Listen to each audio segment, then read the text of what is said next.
नमस्कार, मी बचपन बचाव संघटना संस्थापक अध्यक्ष बाळू पाटील ढोले।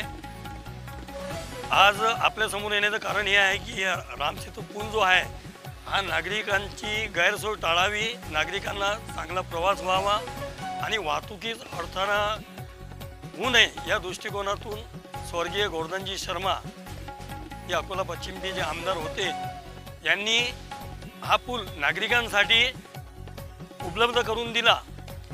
परंतु हा पूल बनल्यानंतर काही वर्षातच या पुलाचे बॅरिगेड पुराच्या पाण्यात वाहून गेले।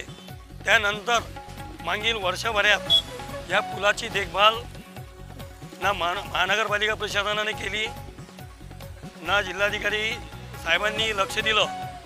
तरी आमची महानगरपालिका प्रशासन व जिल्हा प्रशासन यांच्याकडे हात जोडून विनंती आहे की आगामी सण पाहता श्री राजराजेश्वर महाराज यांच्या दर्शनासाठी मोठ्या प्रमाणात शिवभक्त महिला पुरुष लहान मुलं या रोडवर या पुलाचा वापर करतात।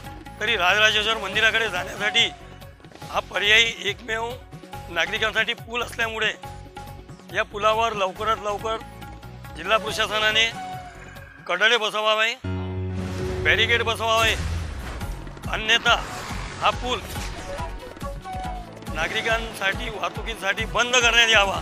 कारण काल 4 वर्षाचा एक लहानसा चिमुकला जय बोके म्हणून हा आपल्या वडिलांसोबत जात असताना गाडी स्लिप होऊन तो मुलगा नदीत वाहून गेला व दुर्दैवी अंत असा की आज त्याची बॉडी भेटली व याच्यापुढे कुठल्याही नागरिकांची जीवितहानी होऊ नये म्हणून आमची बचपन बचाव संघटनेच्या वतीनं प्रशासनाला विनंती आहे की या पुलावर लवकरात लवकर बॅरिकेड बसवावे किंवा कडडे बसवावे। अन्यथा असं जर प्रशासनाने येत्या 8 दिवसात याची दखल घेतली नाही या पुलाचा जो मार्ग आहे एक तर वाहतुकीसाठी आम्ही बंद करू किंवा या पुलाच्या पाण्यात आम्ही बचपन बचाव संघटनेच्या वतीने धरणे आंदोलन छेडू व यापुढे काही झालं हे जबाबदारी जिल्हाधिकारी साहेब आणि अकोला महानगरपालिका आयुक्त साहेब यांची राहील।